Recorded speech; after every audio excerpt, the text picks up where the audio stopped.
Bonjour tout le monde.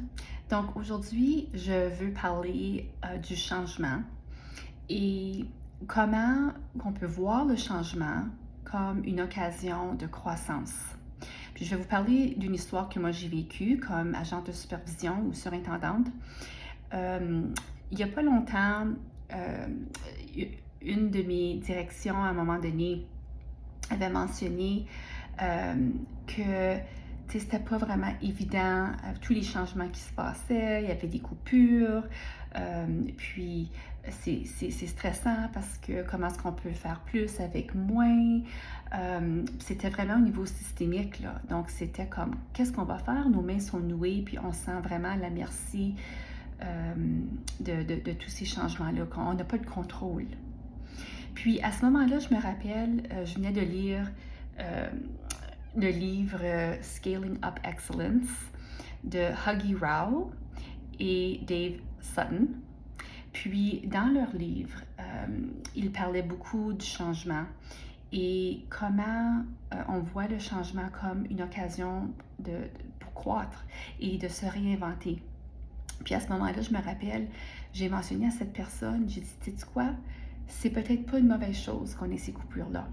Parce que souvent, qu'est-ce qui arrive?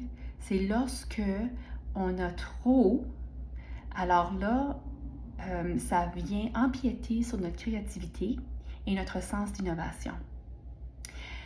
Puis, c'est avec cette lentille-là qu'on a continué, puis qu'on a évolué et qu'on a pu développer un système qui fonctionnait pour nous. Donc, je vous partage ceci parce qu'en tant que leader, parfois, c'est avec les contraintes qu'on va être capable d'innover et de créer. Vraiment, c'est toujours avec des contraintes. Si on pense à design thinking, alors leur méthodologie pour pouvoir générer des idées et pour pouvoir créer et innover, c'est en s'imposant des contraintes. Un peu comme un boyau d'arrosage, lorsqu'on met notre pouce sur l'eau qui sort d'un boyau d'arrosage, vous allez remarquer, donc ça c'est une contrainte, vous allez remarquer que l'eau va s'éparpiller encore plus. Il va y avoir encore le jet d'eau va s'éparpiller et va aller arroser plus de fleurs. C'est la même chose avec des contraintes en éducation ou peu importe dans quel monde du travail on œuvre.